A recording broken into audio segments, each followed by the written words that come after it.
Good evening, good morning, good day, wherever you may be in this fine world. As I do at the top of every show, I've got my kids and I GoFundMe up on the screen, as you can see.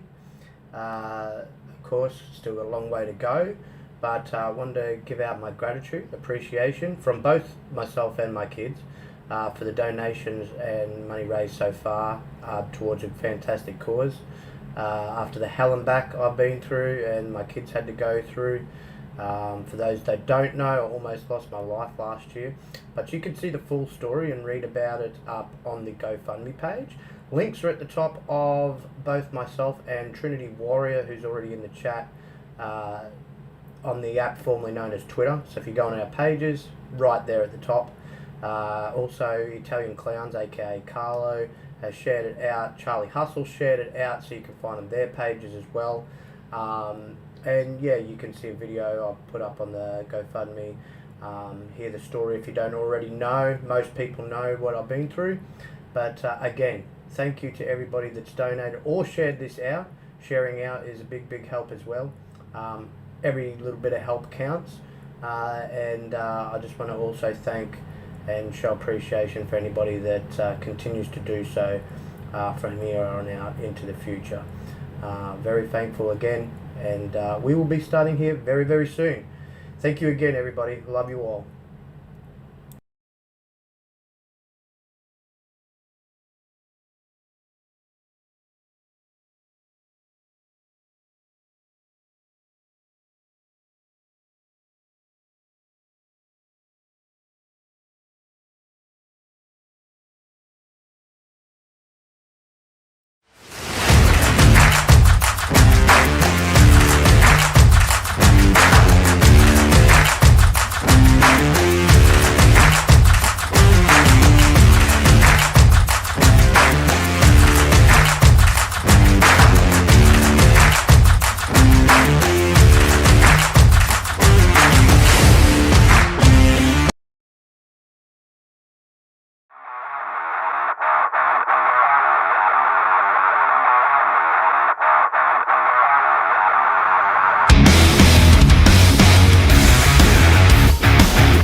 Welcome, all you wrestling fans, to the 19th episode of the Pop-Up Powerbomb podcast.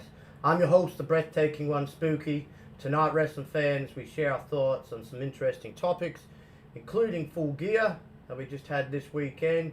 Good pay-per-view.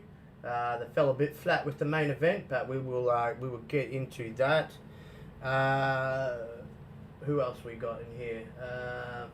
We're speculating Survivor Series that's coming up this coming weekend. Much more. I've got my coffee. Hope you all got yours, or a nice cold beverage and snacks.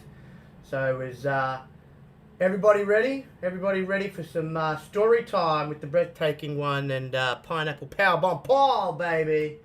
All right. Now, see, usually we start late. Today you started early. Yeah, no, I started a little bit early. Hey, better to be a little bit early than late. Yeah. But already in the chat, of course, the rocking out with us already, as she does each and every week. Thanks to her and, of course, Carlo for everything they do behind the scenes to get all these podcasts up and running for me. So that's wonderful job, and hats off to both of you. Appreciate you both. Thank you to all the lurkers that are already in here as well. I can already see we got about 8 now. Eight lurkers. Nice. So thank you everybody for joining us. Hit that like button and share this out, of course. It's always a great help. If you haven't subscribed to the 4GQ TV channel, please do so now. You don't want to miss out on some fantastic content. Not just the pod today or the Backlog Bastards, but a lot of great interviews. They've got the 4GQ pod as well that's on Thursday. We've also got an all-women's podcast, and just more great content is on the way. So do subscribe, hit that notification bell, and you'll get the notifications when any of us go live. But without further ado, how are you, buddy? How you been, bro? And did you get a chance to watch the pay-per-view on the weekend? I did not. I didn't realize there was a pay-per-view this last weekend. So. Oh, man, you missed a good one. Yeah, you missed a good one, brother. I was wondering why I was getting updates for AEW, and I'm like, what in the world is going on? No, hey. I know. I'm actually surprised. Yeah. They advertised, but they didn't advertise as much as what they usually do for a pay-per-view. Usually my Twitter feed is full of that stuff, and I saw nothing. And it was really shocking. Which it's going to be the last topic today, but they had a really big signing. Now this person, I did see that.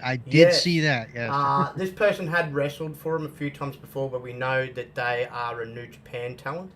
And this was a really good signing. One, because of his age. Two, he is, without a shadow of a doubt, and a lot of the wrestlers will tell you this themselves, the best wrestler on the planet right now. WWE was sniffing real hard. They were looking to sign him, so this was a big get for AEW and Tony Khan. But before we do get into the 4 topics of the evening, I had a couple of late mail, as I like to call it.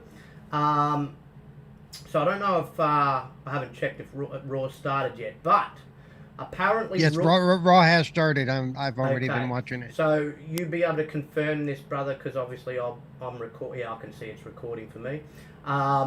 Raw's set to debut a new theme song. I don't know if they were debuting it today, but according to Sean Ross Sapp, there's a talk of changing the Raw opening theme, potentially as early as tonight's episode. Regarding the theme, the report suggests possible additional changes in production. The new theme for Raw is rumoured to be Born to Be, and there will be new music for various aspects of the show, such as match graphics. So they're going to use a couple of different songs. The report also mentions tracks named Survival, Came to Win It, and Eyes of a Warrior, published by Def Rebel and Stephanie Music Publishing Inc., WWE's music publishing arm. Greatness by Vo Williams. The current theme has been in use for nearly 2 years. Def Rebel, known for creating the current SmackDown theme, Nobody Better Than Me, has produced these and other themes. So, did you notice a change at all yet?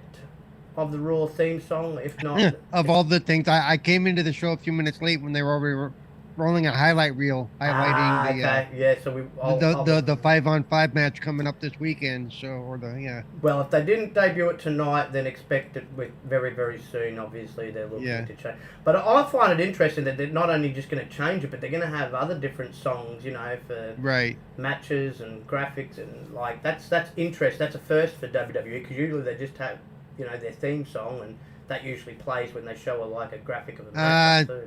Probably means they're getting ready to release another album. It's been, what, 30, 40 years? So, yeah, exactly. Another new bit of news coming in late as well. Backstage update on WWE's plans for Dragon Lee. So, Rey Mysterio recently had to step away from WWE due to a knee injury requiring surgery, as we're all well aware. His absence was set up on SmackDown a couple of weeks ago following an altercation with Santos Escobar, who turned heel against him. And he's expected to be sidelined for a number of weeks. Now, during a recent episode, I believe it was last week's episode of SmackDown, Escobar unleashed a compelling promo aimed at Mysterio, leading to a confrontation with every LWO member. The altercation also prompted Carlito to intervene, culminating in the announcement of a match that'll be taking place this upcoming weekend between the two of them at Survivor Series. However, Wrestling Observer Radio reports that WWE plans to introduce Dragon Lee into this storyline with Mysterio's backing. Lee is viewed by WWE as a potential successor to Mysterio and was fast-tracked from NXT to the main roster. Discussions are also underway about promoting Angel Garza and Humberto Carrillo to join forces with Escobar in the storyline. So, I read rumors recently Dragon Lee is going to join the LWO and he's going to replace Escobar. Escobar now is going to have two new lackeys in Garza and Humberto because the other two boys that were his lackeys are still staying with LWO. Yeah, I gotta say they didn't fast track Dragon Lee. They strapped a rocket to his ass. Yes, indeed they did, bro. He had a few NXT matches, and I thought, okay, and we thought, he was sniffing around the North American title picture. I thought that's the title he was going to win eventually, but not to be. He's not going to have any NXT titles to his name unless he ever goes back there one day, which we know is a possibility. We've seen Becky Lynch do that recently. But yeah, man, he has got a rock. I mean, he is considered the next big thing in Lucha Libre, especially masked Lucha Libre, and I could very well see him, taking over Mysterio's spot once Mysterio fully hangs it up, because this guy and both his brothers who are in AEW, they're phenomenal athletes. They really are, and this Dragon Lee is something else. Yeah. I gotta say, because it really showed this Friday. Did you watch Friday's show? Yeah. SmackDown? Yeah. I mean, they had a whole section on that. So yeah, they fast tracked him times 6. I mean, it was like, okay, we're moving. And two other little bits of information. This one caught my curiosity. So, in a recent development reported by Deadline, Dwayne "The Rock" Johnson's $7 Productions has announced significant additions to its team. Scott Landsman is set to join as the head of television, while Melissa Fried will take on the role of VP of Film and Development and Production. Now, amidst these strategic appointments, $7 Promotions is currently juggling an impressive slate of 60 film and television projects. Notably, one of these projects delves into the mysterious demise of World Championship Wrestling. This intriguing venture is a collaborative effort with Vice Studios, hinting at a potential future release on Vice TV. While specific details about the WCW project remain under wraps, its exploration of the wrestling organization's downfall is generating a lot of buzz. The story of WCW has been extensively covered in various books and documentaries, raising questions about what new perspective $7 Productions will bring to the table.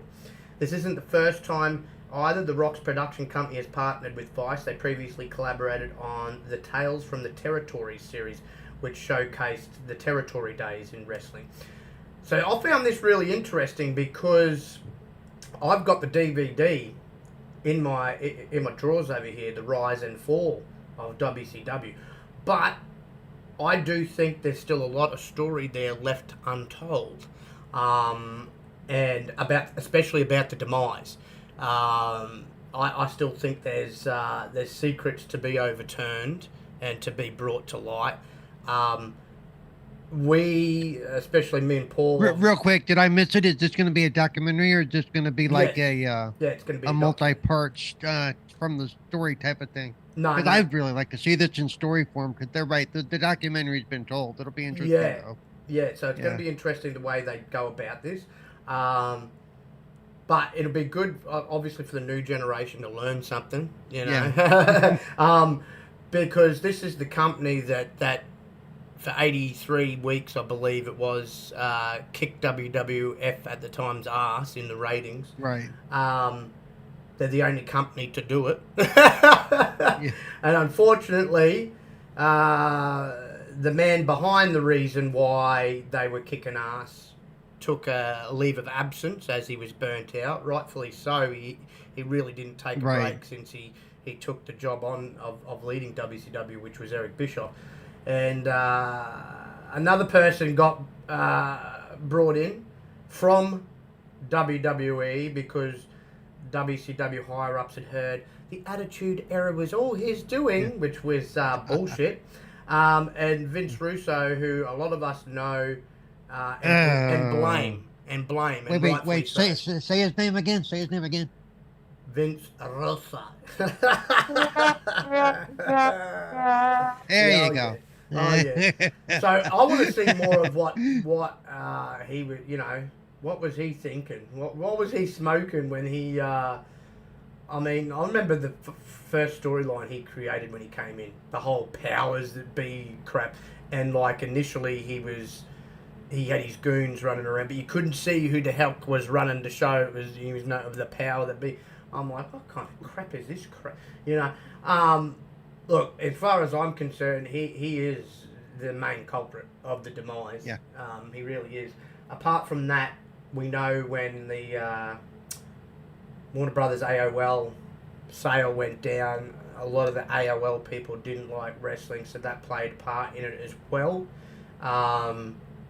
The surprise, and I'd love to see it brought up, is considering that billionaire Ted absolutely loved it, because wrestling was a passion of his, where the heck was he in all this? Why didn't he step in? Yeah. Why did he allow it to happen? That's questions I would love, because that's never been answered. Yeah. That's never been answered. Here's what I was just thinking, though. Because The Rock is his production company is going to be overseeing it, there's no direct tie to WWE or Vince McMahon. No. So they might be able to tell more of a story than they were before. Yes. Yes. Because for the previous one, they were still tied to WWE. Yeah. And so, and Vince very much regulates what is said and what is done in regard to the brand. Exactly. So, if anything, part of this makes the brand look bad.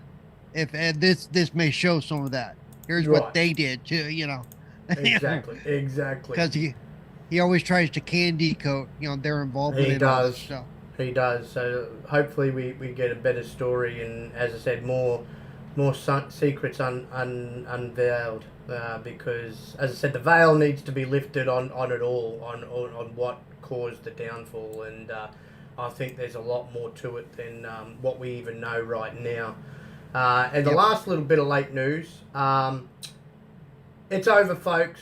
The bidding war of 2024 is not going to happen. According to the House of Wrestling, based on information from WWE sources themselves, there has been no discussion between WWE and AEW World and Ring of Honor World Tag Team Champion Maxwell Jacob Friedman. These sources suggest that MJF has very, very likely already secretly renewed his contract with AEW.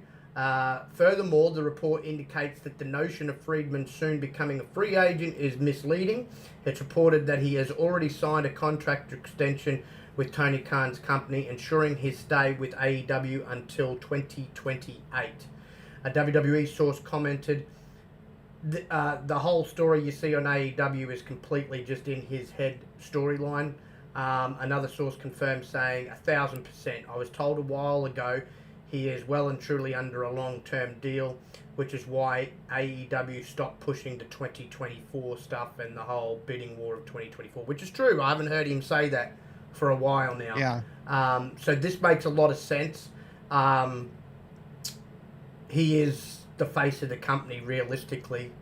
He's now officially today 1 full calendar year as the AEW World Champion. He is doing a fantastic job. I said the whole time Tony would be making a big mistake if he let this young man, because I think he's only 27 or 28, slip through his fingers. And he's going to be the face of the company, along with the there'll be two, along with the new signing, who we'll get into a bit later, who, as I said, is arguably the best wrestler in the world. So, but great news for AEW and Max, because personally, I think he may have got lost in the shuffle over in WWE. I think AEW is better for him. He's being showcased very well. I don't think WWE could showcase him any better. As I said, they might treat him as a bit of a mid-carder over there and not a main eventer, and he is well and truly proven himself as a main eventer. So you can only have so many main event spots, and they're pretty much all taken up over there, with Roman Reigns and Cody and Seth. Shinsuke's still up there in the picture, and I now know why he's gotten the push that he's got. It's got nothing to do with they thought that they'd done him wrong in that. There's an end game. The only reason that they're pushing and utilising him the way that they are finally and treating him right is they want a good impression on another Japanese superstar that they're looking to bring in. The Rainmaker. Right? They want to bring in the Rainmaker. He's done everything he could possibly done, and he's won everything he could possibly win in New Japan, and WWE wants to send him a message saying, I know in the past we've been caught out treating Japanese talent like comedic gimmicks, but now we're really not trying to do that outside of who's the young guy or the young fella that's with teamed up with Chad Gable and them at the moment? Oh yeah. Yeah, but he lends himself more to it. He even did it in New Japan a bit himself before he came to WWE. He is a bit of a comedic wrestler anyway, whereas Shinsuke is not. And though you know what, I think Shinsuke could pull it off if he did go that route. He could, but his mannerisms and the way he moves, he could definitely do that. I'm just glad that they're taking him a bit more serious and pushing him as a more serious wrestler. I mean, they're making it really dark. They're making it really dark, dude. I mean, Japanese wrestlers in the past haven't been utilized properly in WWE. Tajiri his case in point, should have been taken a hell of a lot more seriously than what he did. Yeah.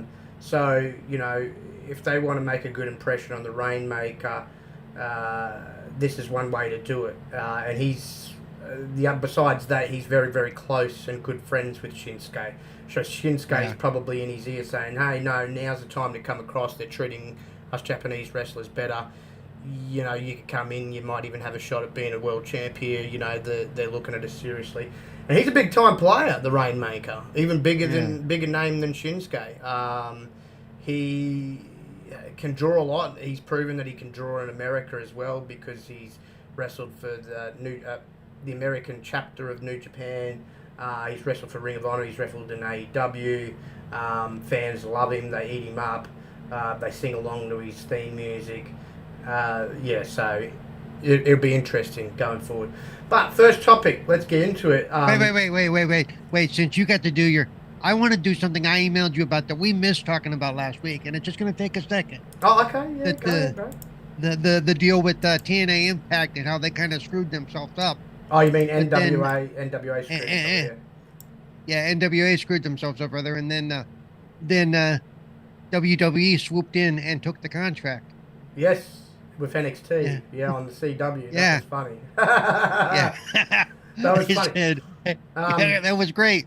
I It was like, was. okay, They so blew it 5-year deal, themselves. baby. There you Yeah, go. they blew it. They blew it big time.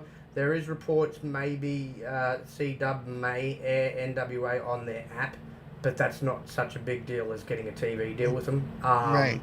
And you'll certainly get more eyes on a TV Yeah. show than an app show. I wonder if they did that. NXT did that to kind of to squash that little bit of competition. Yeah, I think so. They saw an opening and they took it. They saw an opening and they took it. I mean, But I mean, I don't think anybody right now, any network, is going to touch NWA after that skit. no. After that, no, No, no way.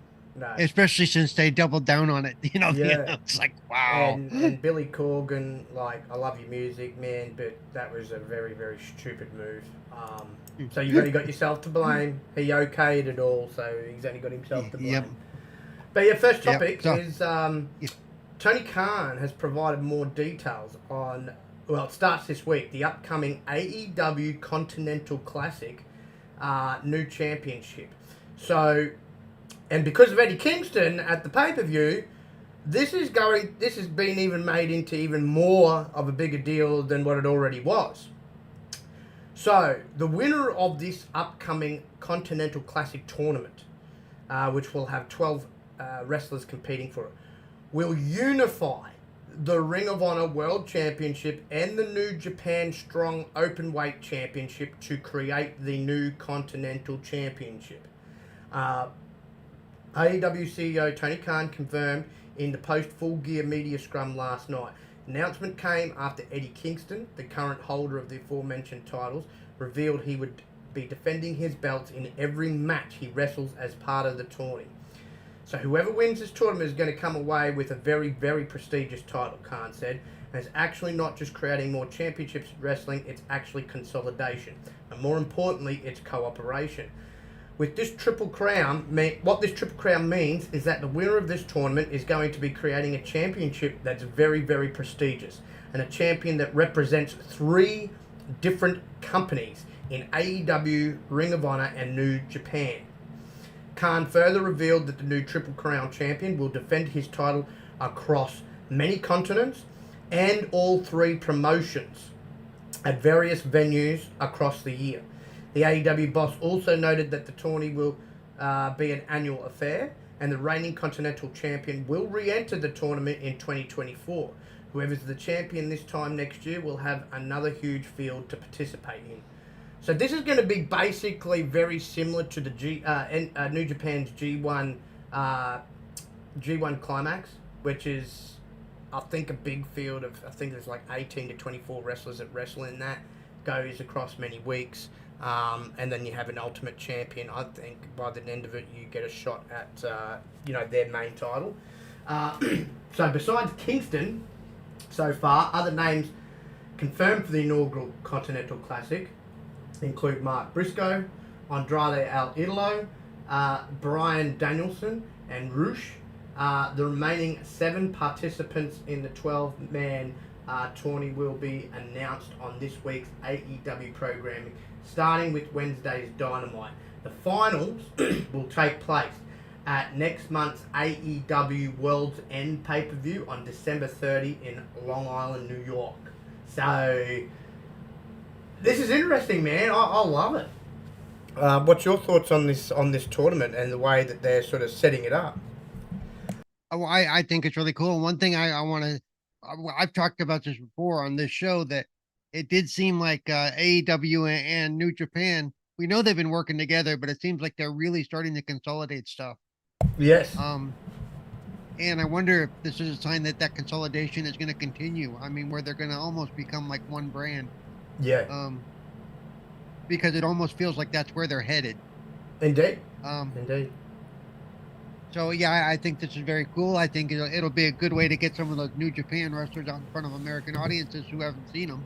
Yes. Yeah, exactly. Exactly. Like you were talking about some of the ones that came from New Japan that are high flyers and all that stuff, but that the American audiences haven't seen that style really a whole lot. No. So I think this will infuse more of that into what AEW needs. Exactly. But you and I've always said also that AEW actually, as far as in the ring matchups, how when they wrestle, they do better in the ring than WWE does sometimes. Yeah, yeah. They They're do. more exciting to watch. They really are.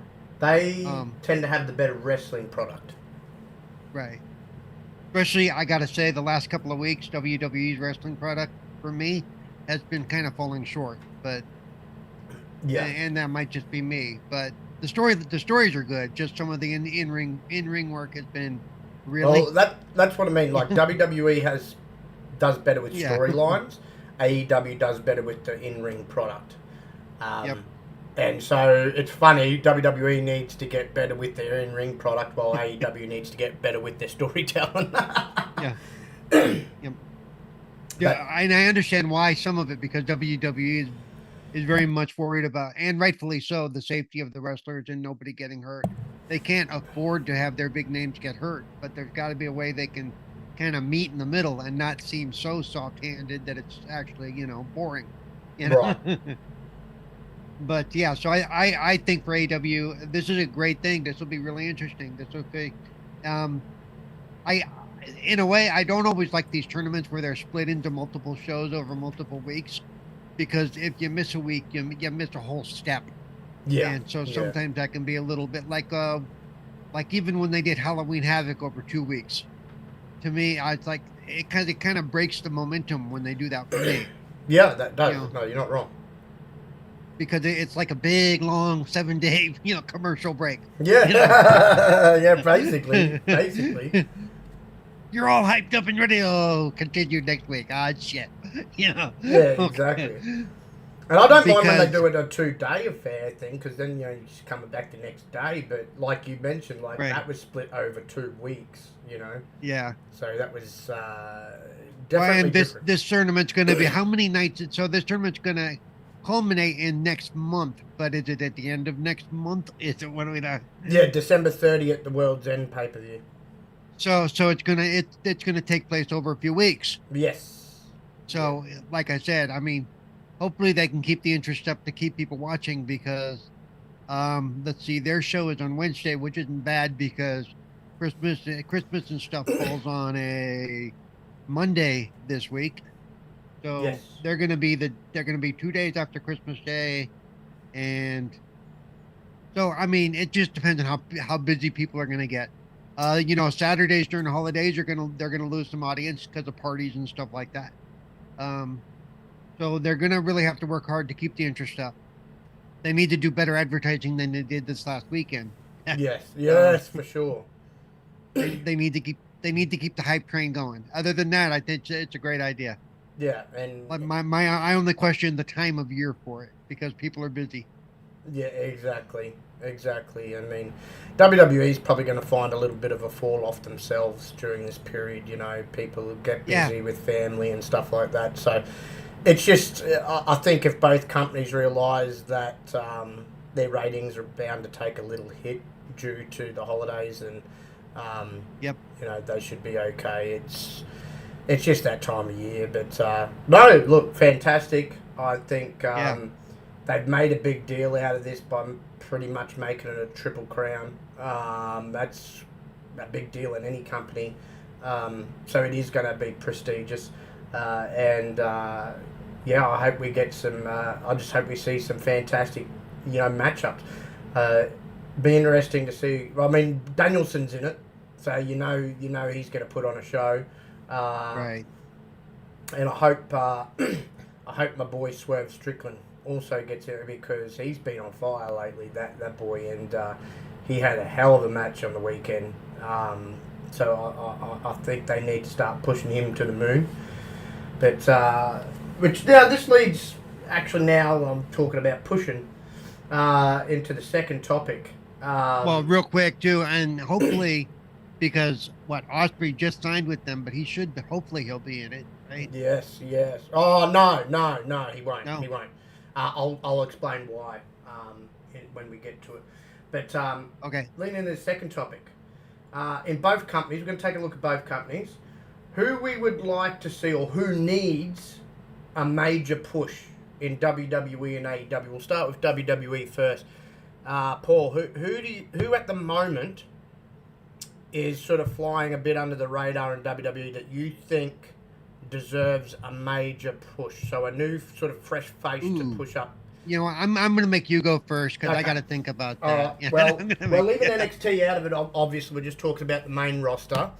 Right. And we're going to, obviously, you know, can't really mention names like Cody and LA Knight. They're already getting a push.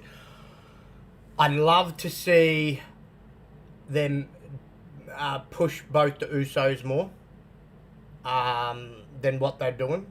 Really, I think they need to be, you know, making their way up to the main event status level. I don't think either one's there yet. I think they're kind of probably at upper mid-card, I would say, right now. So I think they need a push. But I also think... let me think for a second. Sami Zayn, I would love to see get a major push. Now, they were doing that earlier this year, and I think they dropped the ball. I think he's got a lot of staying power. I think the crowd loves him. I think that he's one. I just don't know which brand you could do it with on, but I think he needs to be pushed into the main event and be a constant main event wrestler. The guy can do it all. He can talk on a microphone. He can tell the story. He can wrestle it really well in that ring, put on some fantastic matches. He's always been underutilized for me and underappreciated. So I'd push him even over Kevin Owens. As Kevin Owens is a bit one-dimensional. I love Kevin Owens, but he is one-dimensional.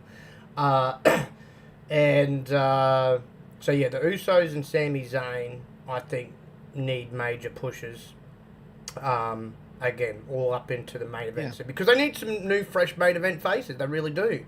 Roman, once I think, let me say, the one Uso who's working with, I can never get their name straight, that's working with Cody right now, and that Jay. group, he's getting more of a push than his brother right now. Yes. And he's starting to stand out a lot more on his own. He really is. Yeah. His brother is still kind of buried underneath Roman, you know, and just he's almost a clown. He's almost, he is. You know, he's. And this one might surprise some people, but look, this guy has a lot of talent. He could be the next Kurt Angle. I would love to see Chad Gable pushed to the moon. I would love to see Chad Gable be the one to beat Gunther for the title, because I need to see more of him. I gotta say, I haven't seen enough of him, but that's because they're not really pushing him. You know? No, I thought they looked like they were at one stage. I think they need to break him away and have him just as a solo guy. I don't think he needs to be a part of the comedic team. I'd still like him to do the whole, you know, thank you, you know, and all that. But like once he hits that ring, like full on Kurt Angle face, serious, you know, the guy is an Olympian. He's a fantastic talent. He has the one thing when he first came in, I said he needed to work on was his mic skills. He has come a long, long way, and he can hold a promo. So I would really love them to take him a little bit more serious and push him to the moon, because he's he'd be a fresh face, you know. Obviously you got to give him one of the mid card titles first to help him get up there. But look, the guy, if you did things right with him, could be, I wouldn't say a full-time main event, but borderline main eventer, you know, and just tweak his character just a little bit, as I said, where he's not completely looked at as a comedic sort of joke character. Right. You wouldn't have to do too much, because the crowd actually does like, you know, doing his thank you and the shush with him. But yeah, if you tweak it just very right, few of them have been able to find a good balance between comedic and being. and he a threat. Yeah. And I mean, one of the favorites for me is, and I mentioned is Roddy Piper did that very well. Yes. Well, that's what I see in Chad Gable. I do see Yeah. a bit of Piper in him.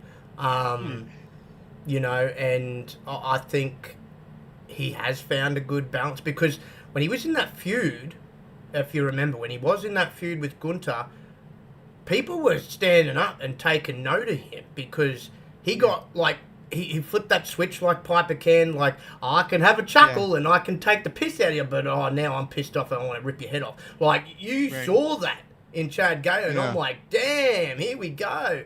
And honestly, he was, the way they were sort of portraying him at that point in time, he was very believable to beat him. And he did beat him in a non-title match, you know. So I would love to see him get a bigger push than what he's got. For me, actually, that'd probably be my number one, even over the others I mentioned, because he really needs it. And as I said, I'd split him away from Otis and I can never remember her name, the girl, but that whole shtick kind of drives me crazy anyway. Now, whenever they announce them, I lose interest real quick. Really do. Yeah. Indeed. And as for female talent now, if I had to pick one female talent that I think needs a huge push, I would push Kairi Sane now that you've got her in there to the moon. That girl can wrestle her ass off in her sleep, blindfolded if you need be. And when since they brought her in the way they did, they really should use her. I mean, yes, you know, they need. Now, she didn't have the greatest mic skills when she was initially in NXT, but when they released her and she went back to Japan and she turned into a darker character, she was working with she was working with some really, really good talent over there, and she's another one like Chad Gable that's come leaps and bounds on the microphone, and her dark character works really well for her. I would love to see her push to the moon, because look, it's coming. Yeah. If you can already I think to do that, they need to break her away from the group, though. I think. Yes. But look, will get lost in the noise. She'll get lost in the noise. Yeah. Her, Asuka, and Io, and the other one, Dakota Kai, they're going to turn on Bayley. I believe this is what I believe. I believe they'll lose. It seems like it. It seems. Yeah, it's going to happen after War Games because I think that they will go in there and they will lose, and that's going to create the storyline needed for them to turn. Because, look, we don't know what the hell they were saying, but Bayley looked so confused, and that was a little tease that, especially when Dakota said, there's someone in this ring that doesn't fit the new Damage Control, and that was Bayley. They didn't put it that way, but it was definitely Bayley. Like, no, they tried to make it with the shirt. Bayley does seem out of place in that group. She really does. Yeah, she does. She does. So, for you, how about yourself? Anyone that you thought of that you'd like to see? You know, I can almost think of people I'd like to see less of more than more. But, exactly. No, I mean, it's true. I mean, like, I could, unless they do something different with Grayson Waller, I'm tired of his shtick. Yeah. You know? Yeah. He'll never be another, to bring him up again, another Roddy Piper. No. Yeah. He'll never be another, who's some of the other ones who've done in-ring interview stuff. Stone Cold did his shtick, I think, for a while, yeah. I think it was Stone Cold, but I find his shtick it's old. Yeah. Been there, done that. So, he's a Miz wannabe. Yeah. And when he wrestles, I'm not that, like he's mid at best. I don't know if I'd even put him mid. He's not that good. He's not that good. But yeah, and I'd like to, like you said, KO. I don't know what they plan on doing with KO. KO doesn't work good on his own. No. And it's not that he's not a good wrestler. He's not good on the mic. He's not. He's not charismatic. No. But so you're right. As much as I like watching him wrestle, and right now he's part of the group. What are they going to do with him after this group is done? Yeah, yeah. Because you know what? They're going to have. It's funny. He showed more charisma as a commentator. Yeah. And all that crap going on, and let's see. And see, they're doing things like they're pulling Drew McIntyre into Judgment Day at this point. Yeah. I don't know if I agree with that. I would like to see Drew. I would have liked to have seen Drew stay on his own and be a big man on his own and maybe go for a title at some point. Just because I think he's fun to watch, and I think he does have the charisma and the character to do that kind of stuff. But for the most part, I agree with you. I think that those people that you mentioned, the problem, and I've talked about this before, WWE has so many large personalities. Yeah. That I understand that it's hard for them to figure out how to make that shuffle work. When do we focus on Cody? When do we put Cody in the background? Yeah. And right now, anytime Cody's out there, he's not in the background. No. Even right now, when he's part of a group, he's not in the background. I want to see my boys win the tag titles, though. Yes, boy. Yeah. I love them, man. I think they're so their gimmick is just so flamboyant. It's different. Yep. It kind of reminds me back of they would have fitted in 80s wrestling. They really would. They really would have. They would have fit in really with all the colors and stuff. I love those two pommy guys. But yeah, I think especially like I mentioned, Jey Uso needs a big push, even if it's just Jey without his brother, until they can figure out how to break his brother away in a way that makes sense. Yeah, yeah. Because right now his brother, like I said, he's the clown of Bloodline. He's Oh yeah. And I think they're trying to find his space, but they're having trouble finding how he fits in. Yeah, they are. Because he can't. There's no way he can replace Roman. No. But I think that's kind of what they were trying to. I don't know if they were trying to actually go for that or just make it appear that that's what they were going for. But because in Roman's absence, somebody's got to be there. So Exactly. So it's funny, every time Roman's not there, he's the tough guy. And even Paul Heyman looks at him like, "Are you an idiot?" And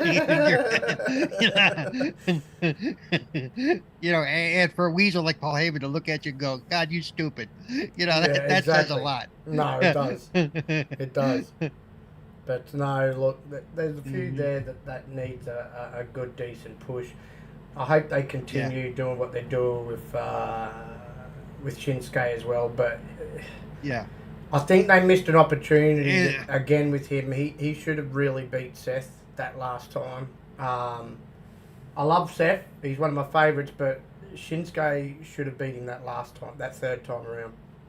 It just would have added more to his heel character, and that would have been someone fresh, someone new also in the world title scene. I think they really still are driving that dark heel character, though, which I like. Oh, they are. They are. I just think hopefully they don't drive it into the ground. They just missed the boat. I mean, I understood him losing the first time. I even understood him losing the second time. But the third time around, I actually went in thinking, they might actually give him the win here finally. And they didn't. I'm like, why? Like, now was the time to strike with him as that dark heel, badass character. And I just think they missed an opportunity. They really did. And like you pointed out with even some of the other wrestlers, if they keep losing, they lose traction because then they're seen as somebody who can't win a match. Yes, yeah, exactly. It's like LA Knight. Like, you have to pretty much build him back up now that you had Roman fucking beat him. And I got to tell you what, though, they may have to build him up, but they're not going to have to work that hard. Oh, no. He's still there. Because as soon as you hear, let me tell you something, you're like, crap. Exactly. So now they have to make a choice, though. They have to make a choice. Are you going to have LA Knight beat him, or are you still going to have Cody beat him? Because as I said, right now, LA Knight's the hottest thing in WWE. He really is. So it's an interesting choice, and if you do go that route, then you're going to have Cody win the other title. Right. Because you're still at the end of the day in his contract. Or it's somewhere down the road you're going to have Cody take it from LA Knight. Or something like that, because at the end of the day, that's stipulated in Cody's contract. That's the only reason Cody put pen to paper and left AEW was he was promised. Did it specifically say which champion he would win? Because he's already won. No, it said well he would be get a world title run.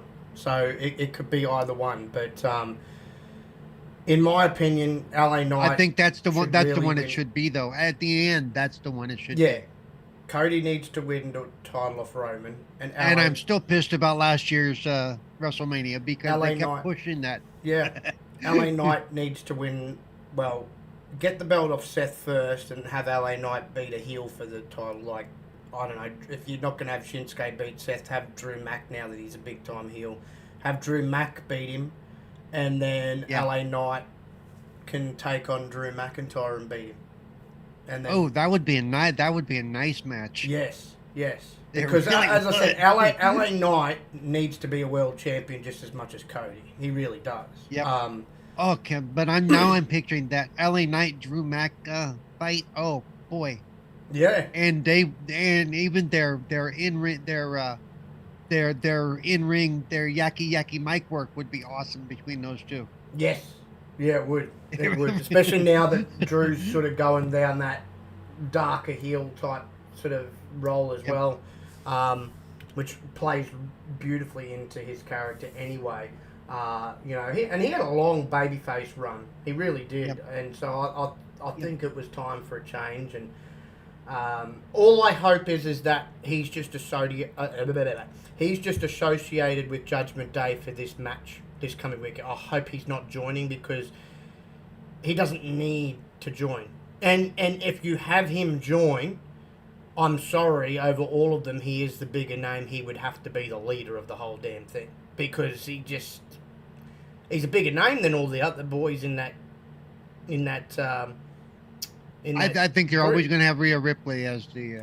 Well, I just found it funny that Crack started to show last week because it's Cody that keeps bringing it up every now and then and putting them against each other where he's like, oh, you just can't do nothing with Mommy, she's a leader, and when she's not around, who's the leader? And then everybody's looking at him, and Damien, I am, and then Finn's face was just like, what? What are you? No. I was going to point that out. Looks like even if Drew is coming in there, it looks like at least one of them is leaving. The way they're feeding into some of that drama. Drew McIntyre, Damian Priest has been Damian rumored. Priest and Finn Balor are starting to kind of go at it. So yeah, it's going to be Damien. Damien's going to be the one to leave Judgment Day. That's been the rumor for a while now, and so it's just a matter of when that's actually going to take place. And it might be after this match. Well, that's every possibility. That's what I'm thinking. Because at the end of the day, I don't think... I mean, they've made it seem like, we're a group, so we're going to win. You're just guys put together, blah, blah, blah. But I reckon the baby faces are going to get the win here. I really do. Because that team kind of needs to win, considering Judgment Day's got the better of them leading into this. Yeah. And that's how I kind of... and I don't know if they're getting ready... And at War Games, they're going to do an advantage match. And they have to choose if it's going to be Drew or if it's going to be Senior Money in the Bank that's going to do that.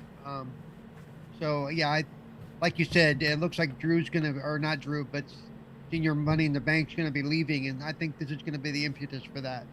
Yep. So. Yep. I think that this is the way that they're going to push him out of the group, and then he'll go out on his own. And JD's already joined now, so it's they're still going to be at what would that be? 4 members still. So, but eventually I see Rhea. Rhea's too big for that group herself. Rhea's going to break away at some point, I think too. So yeah. Will she break away without her boy? Oh, I'd love to say yes. But moving on to the second last topic, so we're going to start with Survivor Series preview and predictions. I love the poster too with Cody with the war paint on. I love that, yeah. Yeah, it looks really, really cool. So far, I'm quite sure there'll be another match or two added, but so far we've got a match card of 5, because there might only be another match actually added, because I dare say both the men's and the women's War Game matches will be quite lengthy. I see at least those two each going for... I see the men going for an hour, maybe a little bit over an hour. I see the women at least going 30 to 40 minutes. So that would be an hour and a half, basically with those two matches anyway. So we'll start with the, this is an easy prediction. Gunther defending against Miz, the Intercontinental Championship. I don't see the Miz beating him. The Miz has been persona non grata mostly for the last 6 months. Yeah. So it'd be really weird to give him a belt now. I don't see him winning at all. This is just going to be him getting... I mean, unless that's how they're going to bring him back into doing a weekly thing. I mean... Yeah, I don't know. Hey, what's good, back? What's good, brother? I don't see Miz beating Gunther at all. Gunther has he's breaking records, setting records with his Intercontinental Championship run, so it's very significant, and I think it needs to be a more significant superstar to be the one to dethrone him. That certainly isn't the Miz. The Miz... I could see that match going. I could see that match going 40 minutes, and 30 of it's going to be his introduction. The ring! Go! And then it'll take him 20 minutes just to get out Gunther. Go! Yeah. Oh my god. Although he's on the bit of the outer of that group lately. That one, he seems to be getting in some trouble with Gunther, and the other one seems to be more favoured now. And beforehand it was the opposite way around. He was the favoured one and the other one was on the outer. I was like, God, this group's not going to last too much longer. But no, I think Gunther kicks the crap out of the Miz. And continues on his reign. I at this stage now, I don't see Gunther dropping his belt either till WrestleMania. I mean, I could see that. Like I said, either way, they could be using this to get Miz back into making a regular appearance. I could see him dropping it at Royal Rumble because he's broken all the records now. He is literally the longest reigning Intercontinental Champion. So it's not like with Roman where they're waiting for him to have to dethrone somebody else. So Gunther is now the longest. So maybe Royal Rumble, if not Wrestle. If it doesn't happen at the Rumble, he won't drop it till WrestleMania. This next match is an interesting match. I'll tell you who I think's going to win, but I'll tell you who I would like to see win.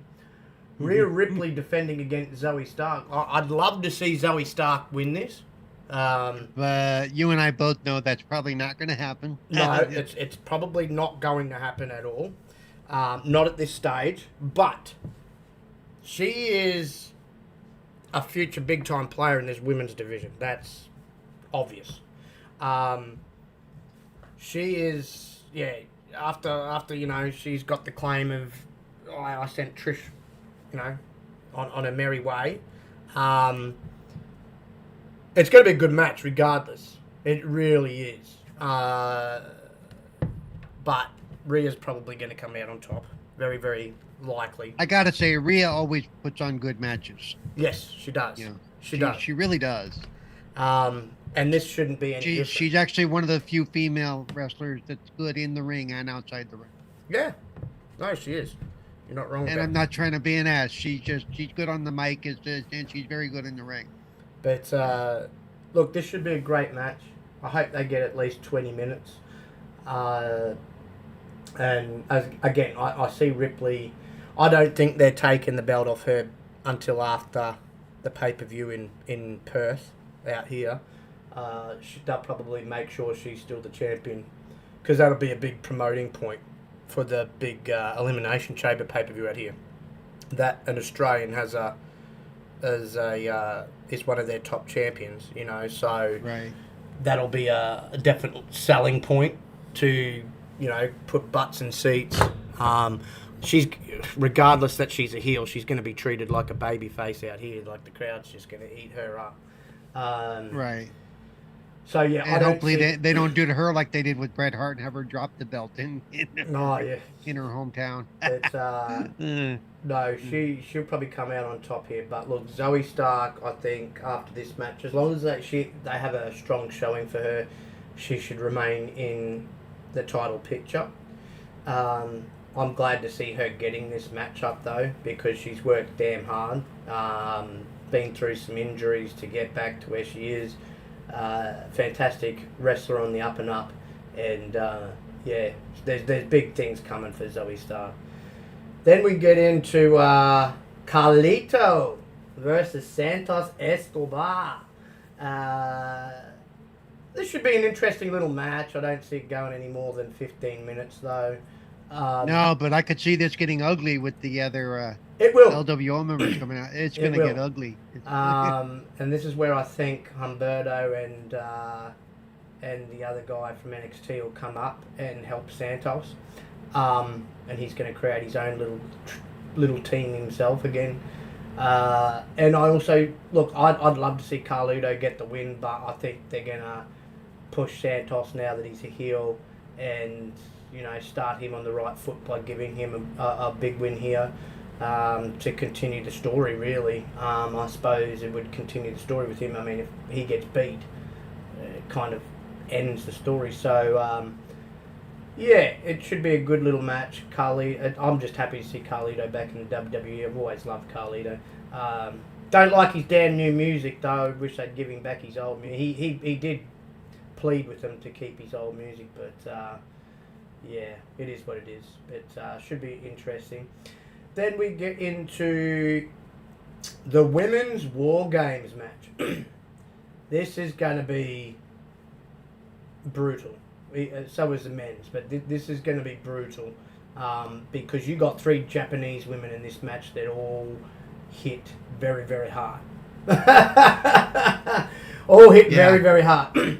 But I think they're going to lose Damage Control because that'll start the story where they'll turn on Bayley. Because if they win, I think they'll play it out a bit more longer, but if they lose, that's where I think, you know, say the next night on Raw, they'll turn on her. You know, you cost us the match. It's your fault. You know what? You know what though? The way they're setting stuff up, I could even see them turning on her during the match. Yeah. Or even after it. Yeah. Like, say they lose and Bayley's the one that gets pinned, for example. Yeah. Yeah. I think they'll turn on her there and then. But, you know, because, I mean, the other reason I also think they're going to lose is, you know, if you see someone that's kind of, and I won't say it's always the case, but I'd say a good 80% of the time, if you know, one team or one person seems to be dominating the feud leading into a pay-per-view, they are the ones that generally end up losing the match. Yep. And the person that's had their butt whooped more often than not seems to win the final match. So that's another reason why I think the babyface team, so to speak, will win. Should be some big spots though in this match. I mean, you've as I said, you've got some talent. You've got the 3 Japanese women. You've got Bianca, Charlotte, and Becky in there as well that can all wrestle really, really well. Bayley and Shotzi are going to be the 2 afterthoughts in the match. Yeah. You know, and yeah, no, I can't wait though for this Women's War Games match because it should be really good. Probably the better. Hopefully it lasts longer than the last. Last big women's match they had. Exactly. And then of course the main event, and I dare say it will be the one that goes last.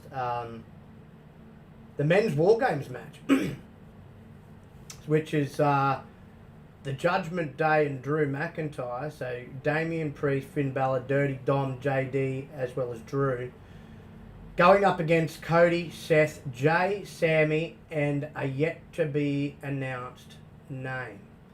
Yep, we'll know by the end of tonight, supposedly. Oh, really? They're gonna? Is that what they said? Yeah, he came out and told them. He came out and told them that they have until the end of tonight's broadcast to come up with their fifth. So this is where I believe that a returning superstar is going to be the fifth member. Now, I don't believe we've had two names circulating. I don't believe it's going to be CM Punk, even though he continues. I knew his name was going to come up. He continues to tease himself, but I don't think it's going to be him. I think it's going to be someone that's been out for quite a while that was on the verge of possibly hanging it up. We didn't know if he was going to make it back. I think it's going to be Randy Orton. I think it's going to be Randy Orton. That would be cool. That's my number one pick, and I'm sticking with it. Obviously, like you said, we will put it this way. This is the way I was going, because there was only two names, right? If you're like you said, you just mentioned, if it's announced tonight, then that's why I think it's going to be Orton. If that wasn't going to be the case, and they were like, you'll find out at the pay-per-view, then I may have leaned, as much as I wouldn't want it, but I may have leaned Punk, just because he's not currently with the company, right? So, right. I really hope it is Randy Orton. I think he adds intriguing dynamic, and he'll be he'll be hungry, man. He's been out for a while. He'll be itching, as he's been training at the Performance Center for a bit too, and he'll be itching to get back in that ring. At least he'll also be in ring shape because he's been down the Performance Center for the last couple of months. So, people have been taking pictures of him and video of him down there. So, I'll be shocked if it's actually not him. I think I'd be even more shocked if at the end of tonight's Raw you hear Cult of Personality start playing. That would just, I think, wow. Okay. Well, I will say that Orton's name is now trending on Twitter, just so you know. I think it's going to be Orton. I think it's going to be Orton. But I have a soft spot for Orton because of Cowboy Bob, because I'm old. Yeah, I have a soft spot for Randy because he's always been one of my favorite wrestlers. I mean, granted, he works better as a vicious heel. He really does. But look, the dude can wrestle, and he's always put on some 5-star matches. And I mean, his feuds with John Cena and Edge, for example, were amazing. He's just a phenomenal talent. You know what, though? I like if it's Orton again, because then you have people that are the sons of pro wrestlers going against each other. Yeah. Because you have Orton on one with Cody again, because Orton was with Cody as they were part of the old group, back when Cody first came back a long time ago. And against the son of, Rey Mysterio Jr. Yeah. And I mean, look, for a while I didn't like Dom, but he's growing on me. He has gotten better. And I think, look, if it was me, I'd never turn him babyface again. Because I'm sorry, the only thing I think they need to do with him is they can keep him with Rhea all day and all night, but they need to break him out of a group and kind of make him stand on his own. Yeah. He gets lost in the noise. I think heel is where he's, and not only because they boo him up relentlessly when he tries to talk. He's perfect. He's perfect. Yeah. Also, when he's in that group of guys, he looks like a kid. Yeah. Because they're all 6'4", 6'8". He's all of 6. He's not. I don't even know if he breaks 6 foot. But no, look, he needs to remain a heel. Yeah. I don't think he's good as a babyface, but as a heel, he's doing his best work, and he is coming along nicely. I believe he's shown improvement on the microphone. Yeah. He's Well, sort of. When they let him talk. Yeah, when the crowd lets him talk. But he has shown improvement there. He's shown bits of improvement in the ring. As I said, he's grown up. Well, this particular heel character has grown on me. Like he's playing the hell out of this role. Yeah. I've got to give it to him. The only I think to really push him up though, I think they at some point they need to stop being Mama's little whipping boy. Yeah. Where he's almost like a little kid. It's like. And again, I think, as I said, I'd like to see him bulk up a little bit more, and I would like to see him be more of a ground and pound kind of guy. Except keep the frog splash. I love the frog splash. I think his frog splash is beautiful when he does it. That's the only high flying move he does that looks really, really good. But look, who are you picking in this match? Are you picking the baby faces or are you picking Judgment Day? Well, I want the baby faces to win, but given the way Judgment Day matches usually go, that something's gonna happen. I think if I'm sort of half and half, but look, if Randy is the fifth guy, I think he RKO's everybody and wins the match for the baby faces. I mean, you're not going to bring someone of his caliber back and have him lose in their first. And this is a match that you could get. You could get them over with a big win and have him be the saviour, so to speak. But look, if the baby faces go over, it either has to be Cody or it has to be Randy.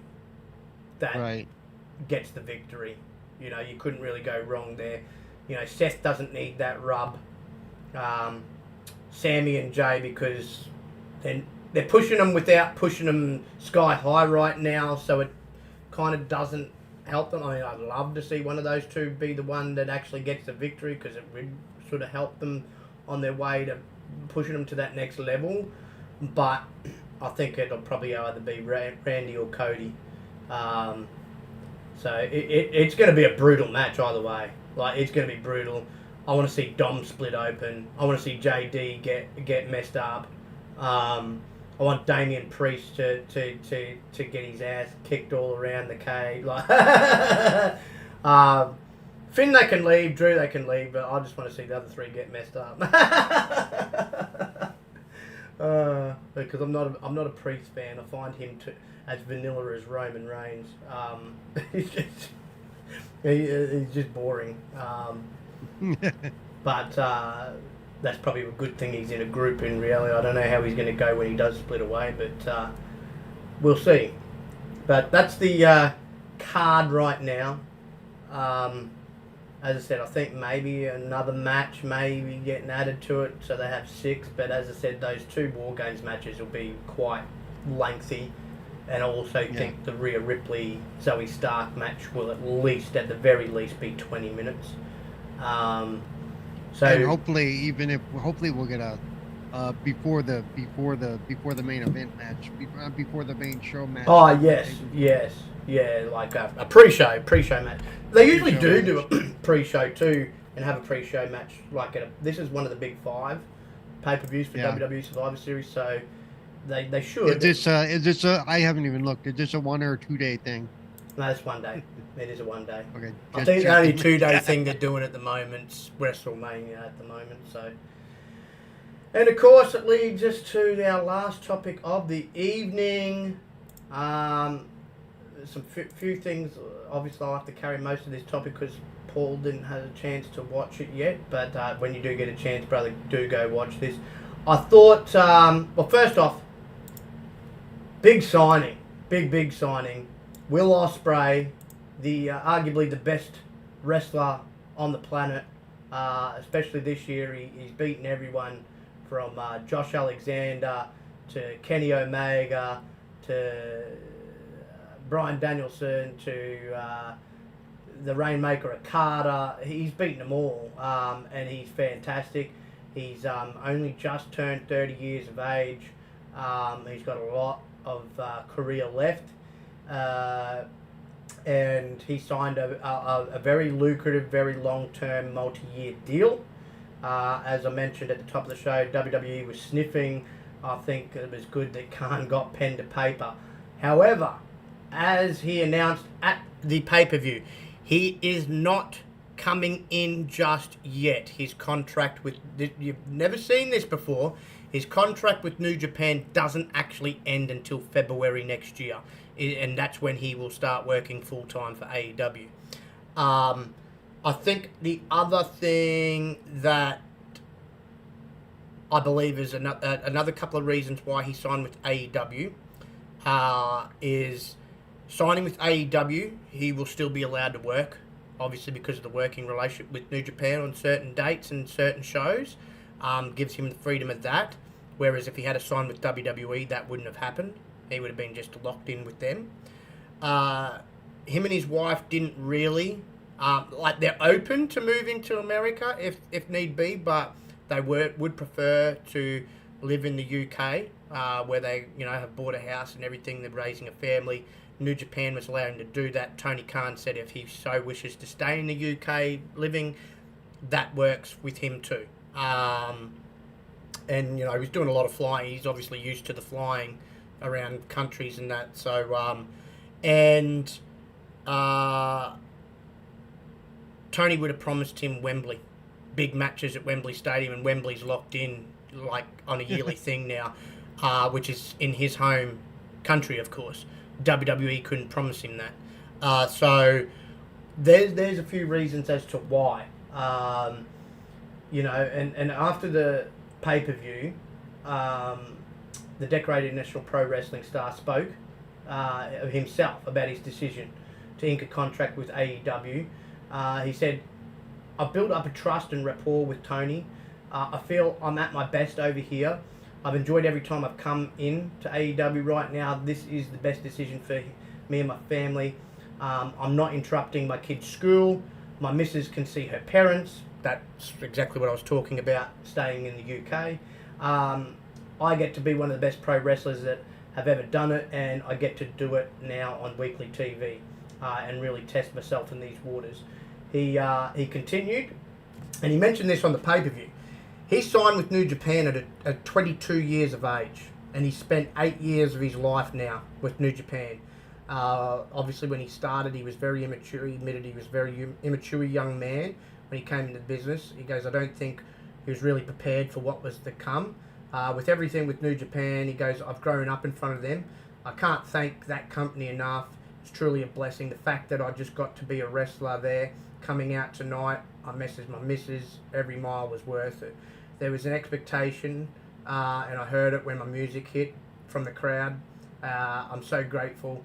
I can't tell you the gratitude I feel right now. None of you would know my name, though, without New Japan, which is where I've become and made a household name of myself. That's a reality. When I did that match with Ricochet all those years ago, people just thought that was it and that's who I was. I've evolved, I've changed.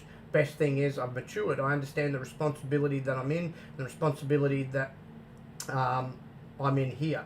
It's a heavy task because there is expectations, but I have been at my best when my back is against the wall and I'm uncomfortable. I'm really looking forward to test myself, and I'm thankful for New Japan and everything they've done for me. Doesn't mean I'm completely done. I can still, with Tony's blessing, do dates with New Japan. It just has to be the right timing. So that's huge, as I said, and fantastic signing because along with MJF, he's going to be one of the faces of the company. I mean, it would have been a big deal for even WWE if they had got him. This is legitimately the best pro wrestler in the world today. The stuff this kid can do, and I'll still call him a kid even at 30, the stuff he can do in the ring is out of this world. For those that haven't seen his match, and I say matches, with Kenny Omega, who, for a long time was arguably the best in the world himself, it's just insane. This man, Will Ospreay, has more talent in his pinky finger than most wrestlers in the business today. He really does, and as I said, he's got a long career ahead of him. But let's get into the pay-per-view once again. Well, I was just going to say real quick, the fact that he is coming over from New Japan, even though his contract doesn't officially end until February, like I was talking about earlier, the fact that them and New Japan work so well together, Yeah. I wouldn't be surprised to see him in some AEW stuff before then. Yeah, yeah. And I mean, as I said, he's already done some matches for AEW in the past. Right. And he had New Japan's blessing because, Yeah. when they were in contract talks, he did say he wasn't going to re-sign. He wanted to challenge Right. himself elsewhere. And so he got their blessing to go and start negotiating a contract with someone else, even though his contract with them is still not up. He'll finish up with them at their big WrestleMania style pay-per-view, Wrestle Kingdom. So that'll be when he'll finish up with them full time. But the good thing is, as I said, with AEW, see, he's promised TNA that he's going to wrestle a few times for them. This allows it to happen. If he had a sign with WWE, all of this, wouldn't have existed, and they would have made him move to America. He can literally still live out of the UK and fly in and fly out. He's not, like he said, he's not uprooting his young family or he's taking his missus away from her family. Obviously he's a big family person, so he doesn't have to change his kids' schools and that. There might be a time, like you said, like he must spend a lot of time on planes, though. Yeah, he does. He does, and he's used to the jet lag and stuff like. He's done it for years with New Japan. He's never actually lived in Japan. He's always flown out for them, so he's used to it, which is good because most people that would take it out of you having to constantly fly from one continent to the next every week. But like he said, like he is open to moving to the States. So that might be in the cards sometime in the future, but right now this just works for him. And this is great. This is great news. A great pickup for AEW, especially since they lost Cody. That I think they needed that one more bigger name really there, and this is the guy. Yeah.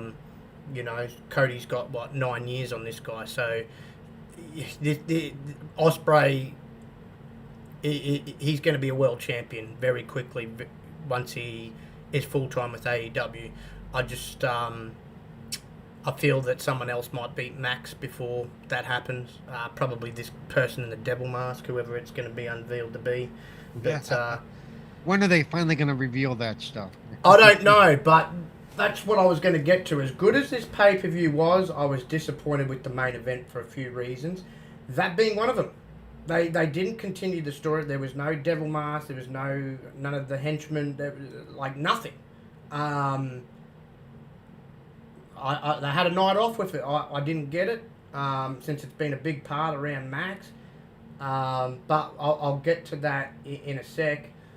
But this had 3 matches on the pre-card, and then they had 6, 7, 8 matches on the main card. So you had 11 matches all up, right? So on the pre-card, they had a nice little pre-card. Eddie Kingston retained his Ring of Honor World Championship against Jay Lethal. Of course, Jay Lethal came out with bloody Jeff and Satnam and Sonjay, and they all got messed up by Eddie, which I thought was funny. Yeah. I was like, that's funny. He comes out with a bloody an army and still can't win.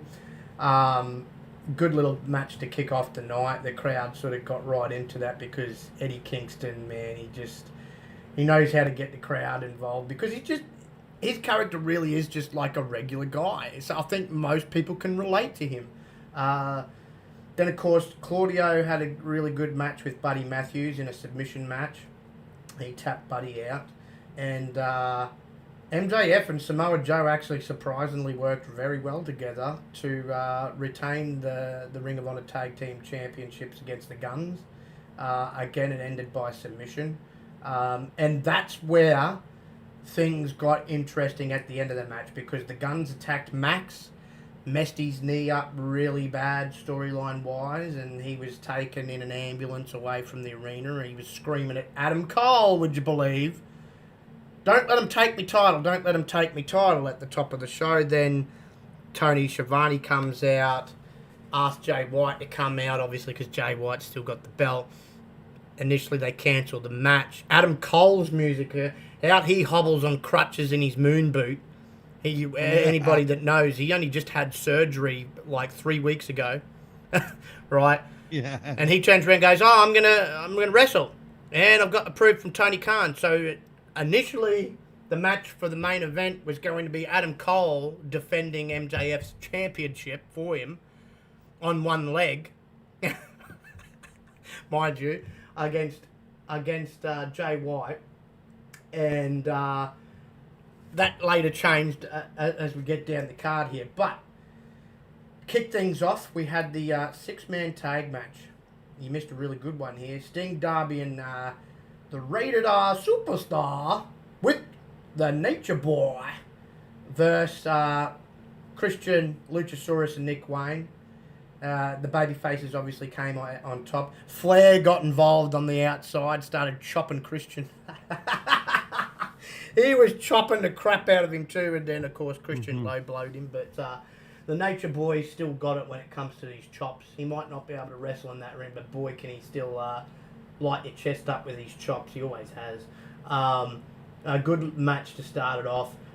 Darby at the end swearing like a sailor on the microphone, telling everybody to stand up because it was Sting's last match in California, in the state of California.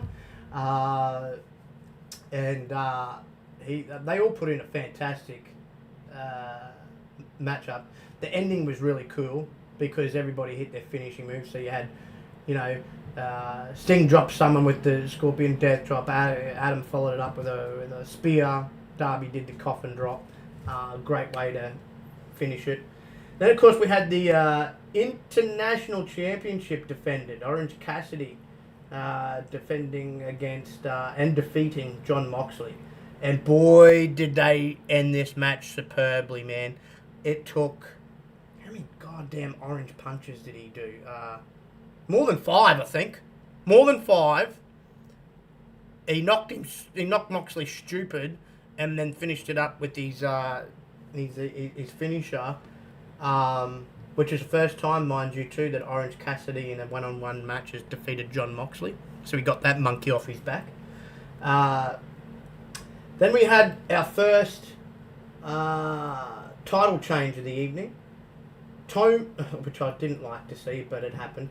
Timeless Toni Storm has become the first 3-time AEW Women's World Champion. She defeated Hikaru Shida. Once again, they do Shida wrong. Once again, she has a very short reign. I don't get why they're doing that with her.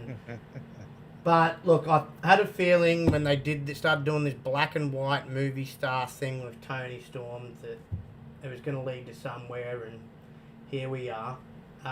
It was what it was. Shida really sort of kind of carried the match, which was to be expected. Then we had the 4-way tag team ladder match for the AEW Tag Team Championships. Ricky Starks and Big Bill retained, but it was a great match. It was a really good match. There were some good spots, especially by Dralistico. Oh my God, freaking Brody King pile-drived him from the ring straight through a ladder that was set up on the ring apron and the tape. Oh, ow. Yeah, and he was like twitching. Dralistico was twitching, bro. Like, he was twitching. I know it's choreographed, but some of that stuff, man. Oh, bro. And Cash Wheeler of FTR, so he jumps up, right, and he almost loses his balance on the top rope, but then he goes and who'd they have set up on the ladder too? The ladder didn't break. There's someone on the ladder, and I think it might have been Malachi, maybe. If not, it was Brody King himself, and he went through the ladder. They finally bent the ladder on that time. But that was a great match. Went for 20 minutes. Really, always, I usually love seeing it depends on who the tag teams are, but these tag teams put on a heck of a ladder match. It was interesting. Then, of course, we had our second title change of the evening. Chris Statlander came in as the AEW TBS champion, defending it in a 3-way match. But it was Julia Hart that got the victory at the end, which was great to see. They'd been building her up. Of course, being a part of the Kings of the Black Throne team with Malachi and Brody King. Stat had, it was funny, Stat had Sky Blue beat, and it was one of those moments Julia came in, clothesline Stat out of the way, and then pinned Sky Blue, so it was like, one of those type of victories. But it was a great match. All these three women at the top of their game. I'm glad AEW is pushing some new women in the women's division with Sky Blue and Julia Hart. So now you got two fresh faces that be competing for the championship instead of the same old.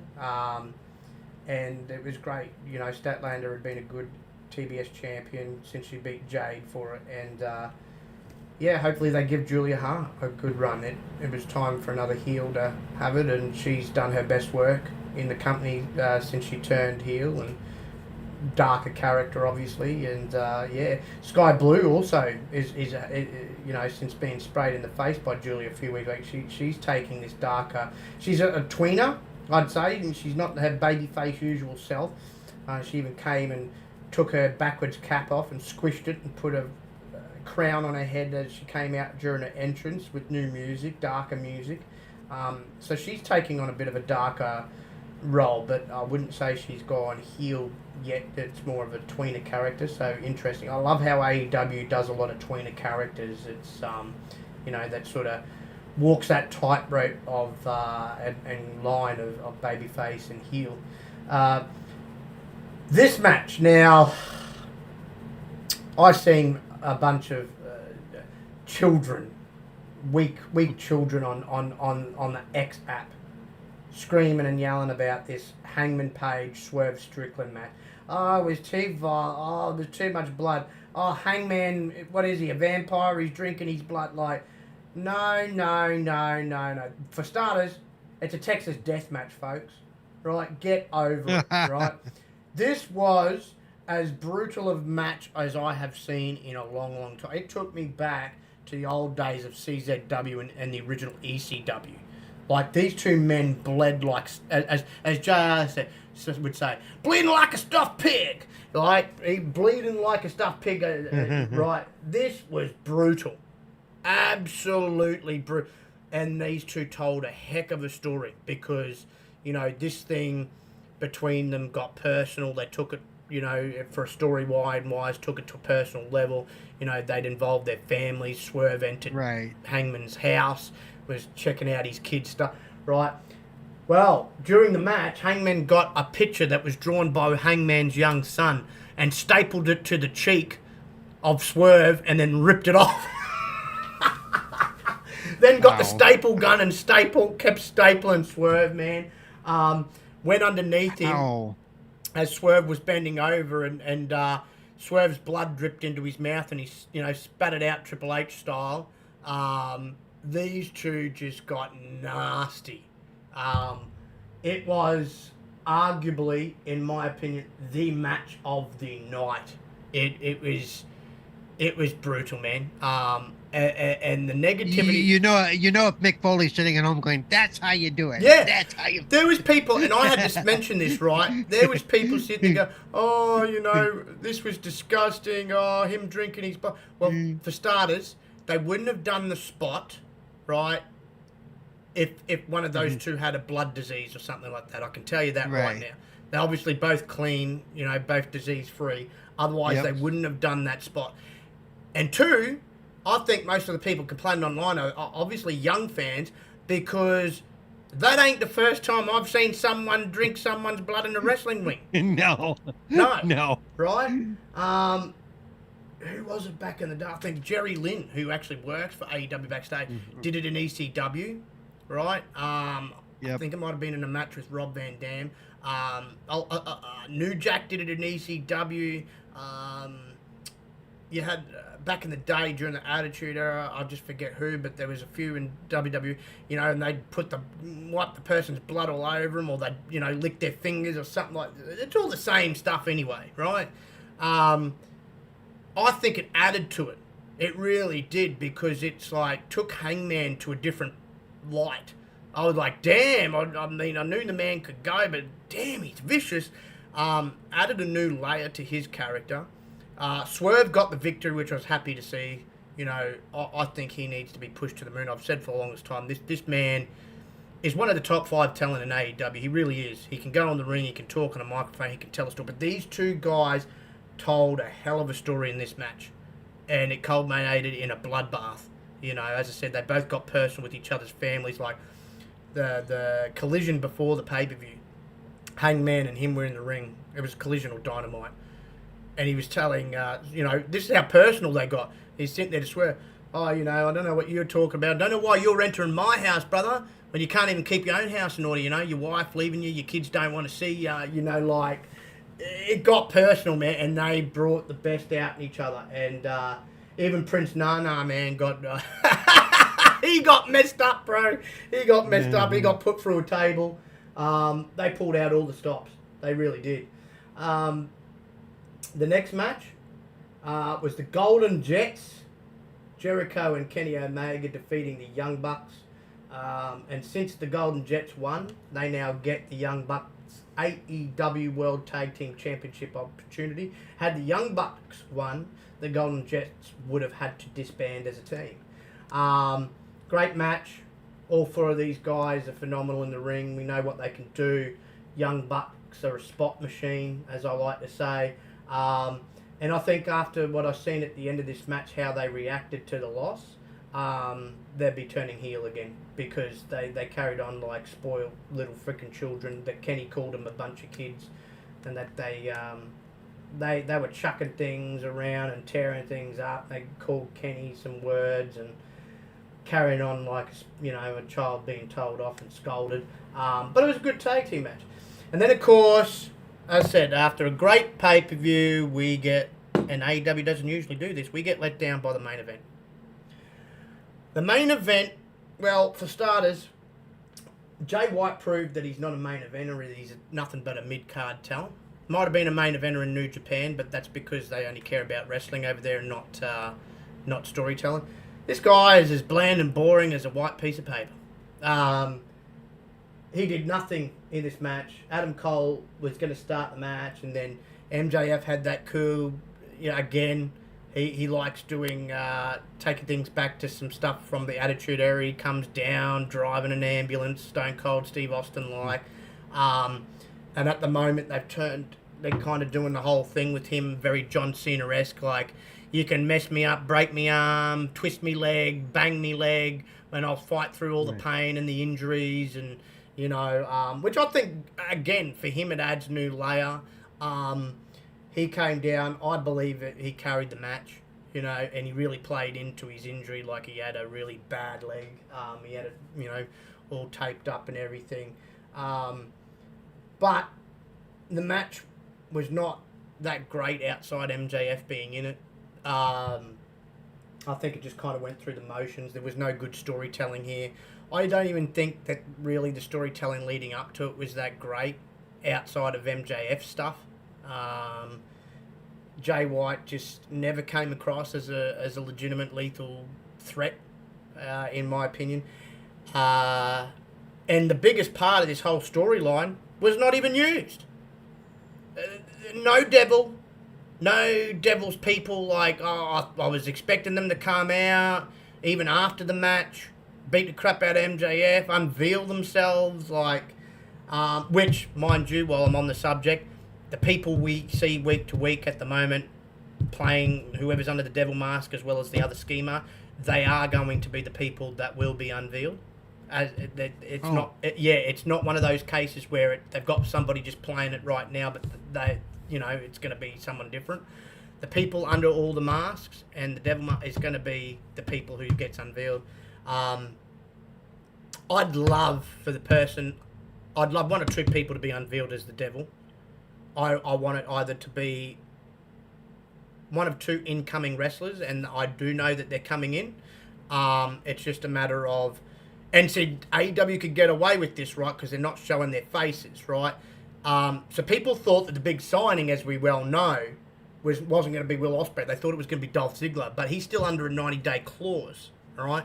So is Mustafa Ali. They're not far off of that ending, but AEW can get away with one of those 2 boys being under the devil mask because it's not showing their face.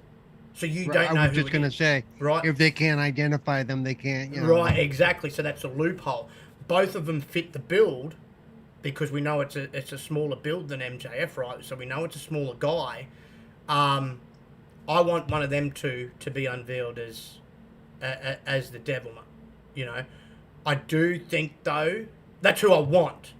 I do, however, think this is just who I think it's going to be. Right. So you've got 3 guys that are just wearing ski masks. 2 of which are sort of slender guys. 1 of which is a big sort of bulky dude. And then, of course, the guy in the devil mask is a short person who's skinny, right? So there's a few people in AEW that could be. But this is who I think will be unveiled. I think the person in the devil mask is going to be Roddy Strong. And I think those 2 guys that are with him, Matt Taven and the other guy, are going to be 2 of the guys under the ski mask. I think Wardlow will be the big bulky guy that's under the other ski mask. Yep. That's who I think it'll be unveiled. Which, in a sense, is a little bit of a letdown. It's like, because, I mean, obviously, to me and to probably others, that seems like the dead set obvious choice. So I'd love to be more of a surprise. Like a lot of people probably think that's who it's going to be. So it'd be cool if it's not them.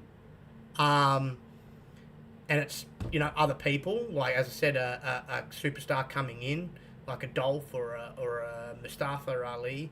But they didn't do anything with them at the pay-per-view. That's what I didn't get. So I hope to Christ they're going to go back to that storyline in AEW, because it'd been so prominent, and them not to even have nothing. Not even show up on the big screen or something, like distracting Max by, I don't know, beating Cole up, or, beating the Acclaimed up again. Nothing. Yeah. So AEW, because, like I said, even if they weren't at the event, they could have done something, pre-recorded something and shown it on the big screen. Yeah, and they didn't, and this is what we say all the time. Me and you always constantly say this. We love the wrestling. The in-ring product is always great. But their storytelling, sometimes they do good stories, and they have with MJF. But I believe they dropped the ball here. And especially because you have a bland, boring guy that he's going up against, and the Bullet Club really isn't much as chop as what I thought that they were going to be pushed as. Even in this whole feud, Jay White and the Bullet Club were secondary. Most people were tuning in for MJF, and who the fuck is behind this bloody devil mask? Who is the other guys that are with the devil? That became the most prominent story. You didn't follow it up. It's like, we're taking the night off, but we'll bring it back on Dynamite. But why? When most people were tuning into this match for that reason, not for bloody Jay White and that. Right.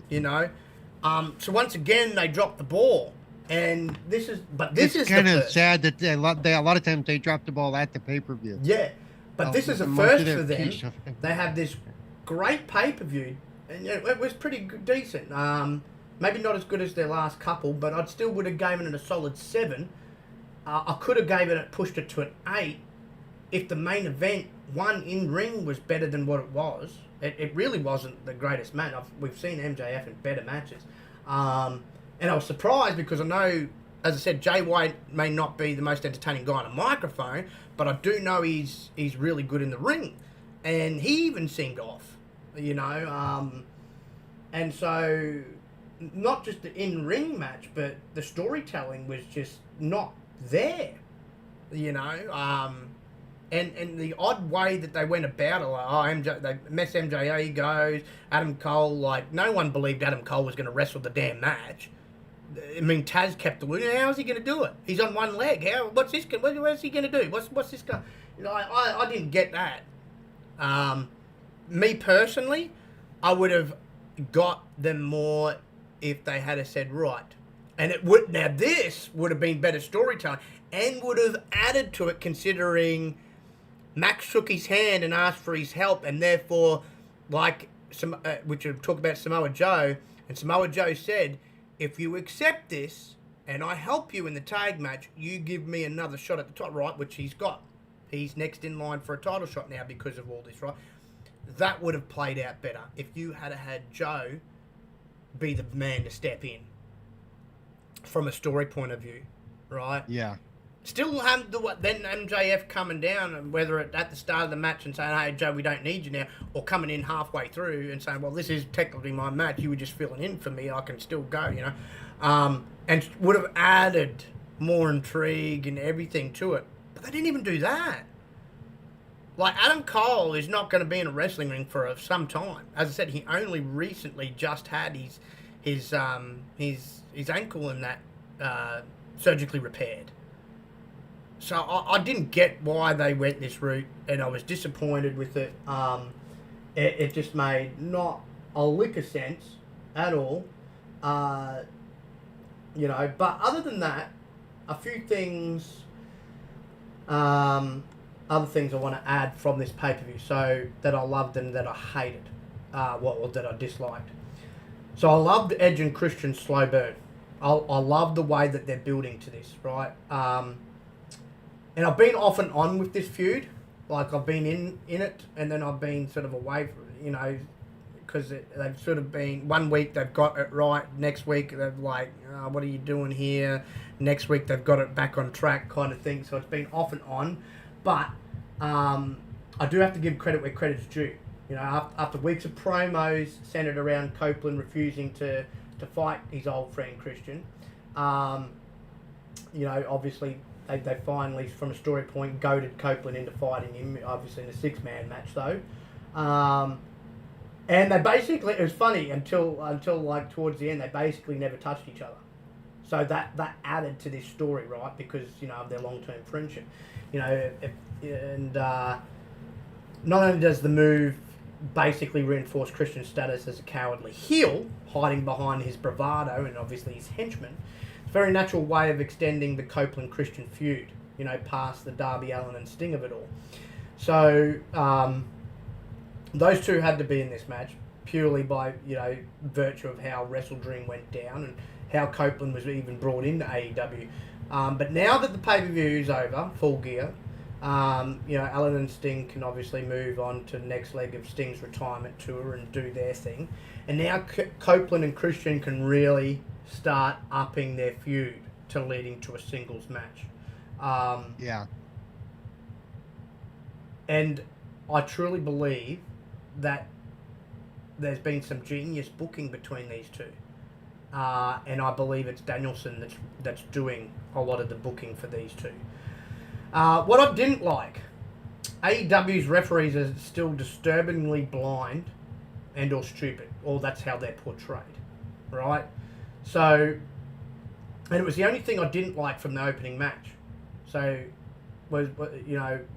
it's the referee came over. He headed off any trouble between Flair, and when Flair and Christian started getting into their, series of things, and Flair obviously responded with a series of chops, which, as you know, is illegal because of the type of match. It wasn't an all, false count anywhere or anyone can get involved kind of thing. The referee was there looking right at them, but yet no disqualification. The match just continued. Right? Now, here's the funny thing. The announcers tried to cover it up with, I think they said something about referee's discretion. But we've all been taught a certain way to watch wrestling over the years. There's certain language inherently implied here. And that language says you get DQ'd if you're getting physical and you're not a part of the actual match. Right? And if you want to do things different, you have to tell the audience you're doing it differently, which includes clearly detailing the specific ways in which it's different and doing so ahead of time. If you can't do that, then make the match at least no disqualification, or do the work to build a ref distraction spot into it. Not have the referee watch the bloody whole thing. Yeah. Right? So that was a bit of annoying to see.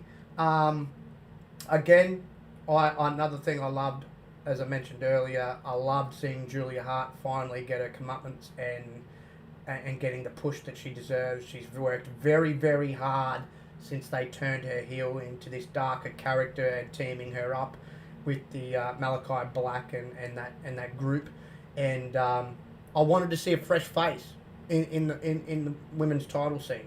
Her and even Sky Blue, she didn't win the title in the match, but she's got built up now. So now you got her and you got Julia Hart now, 2 new faces.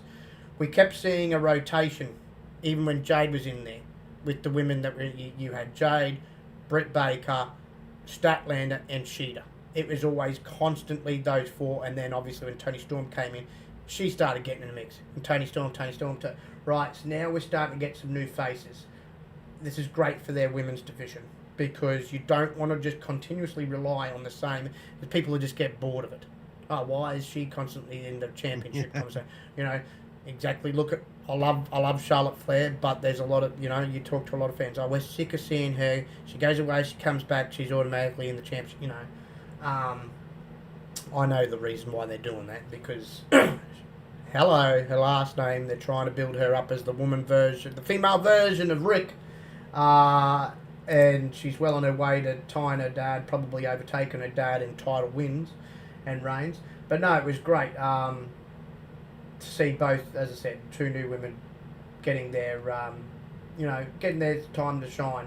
And I hope now that the next one that they really push forward is Willow, because she's another fantastic female talent in that company. And look, I hope she's the one, for example.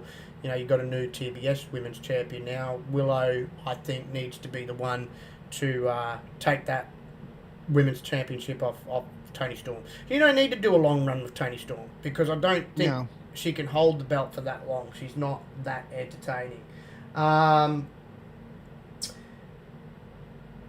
Absolutely loved, and as I said, I think it was the best part of the pay-per-view and the match of the night. Swerve Strickland Adam Page match. It was amazing. It was just amazing. Like, the experience as a whole was just incredible, and greater of the sum of its parts. You know, it was glad. I was glad to see Strickland get the victory, because I think they really need to start pushing him and moving him up from the mid card up to the upper echelon. He's got main eventer written all over him. He has for some time now, and I think this match definitely helped push him in that direction. He's also now 2-0 against Page, which is good. So it just adds to it. And as I said, Jay White didn't do nothing for himself. I think he's made event pushes completely dead and buried, and they're going to move past him now, which is probably a good idea. Look, he's an upper mid-card guy. He's all right to throw in the main event every now and then, just because of his wrestling talent, his actual in-ring talent. But, as a main eventer or a constant main eventer, you can't just be great at one thing and not great at the other, which is telling the story, mic work, unless you've got a mouthpiece. And unfortunately, he doesn't have a mouthpiece. He doesn't have the luxury like Roman does of a Paul Heyman, and so, yeah, he's done. And I didn't like the main event. As I said, I've just touched on. I don't need to go over that again. It just was not well done at all. Hopefully they get things back on track with the whole Devil storyline here and Max on Dynamite this week, for the love of God. But that would have made the main event better, as I said, but they dropped the ball. Unfortunately. So, but all in all, apart from the main event, good pay-per-view. Once again, good match card. Most of the matches were really good to watch. I think the P-break match was Toni Storm's match, just because I can't really stand watching her. She just bores me. No, all in all, it was pretty decent pay-per-view yet again. Just not their best, but and as I said, they dropped the ball in a few areas. But look, this is stuff that they've got to keep learning from and keep getting better from.